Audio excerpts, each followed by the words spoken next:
Moving on now, NATO has warned Russia to stop airspace violations along its eastern flank after the alliance held urgent talks about jet incursions in the territories of its member countries in the recent days.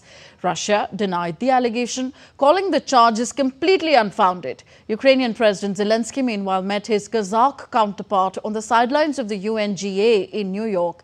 He again called for continued diplomatic efforts to end the Ukraine conflict. DD India's Raghav Kumar Jha reports. The two busiest airports in the Nordic region, Copenhagen and Oslo, were shut for 4 hours on Monday after unknown drones were sighted in their airspace late on Monday. Copenhagen Airport was closed for 4 hours when 2 to 3 large drones were seen flying in its immediate vicinity, while the Oslo airport was closed for 3 hours following 2 sightings.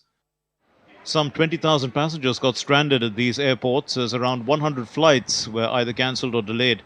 Airports in Copenhagen and Oslo reopened early Tuesday. However, heavy delays and disruptions were expected throughout Tuesday as many planes were not at their planned airports. Danish Prime Minister Mette Frederiksen termed it a serious attack against critical infrastructure in Denmark and asserted that the authorities are taking this very seriously, adding that Russia could be involved. I consider it a serious attack against critical infrastructure in Denmark. There should be no mistake about the fact that drones in connection with an airport can have very serious consequences. And in any case, those drones should not be there. You can hear that the authorities are taking this very seriously, and I do not think that anyone can see the events that took place a few hours ago in Denmark, in Copenhagen, independently of what else is happening in Europe. Russia denied the allegation that it was connected and said the charges were completely unfounded.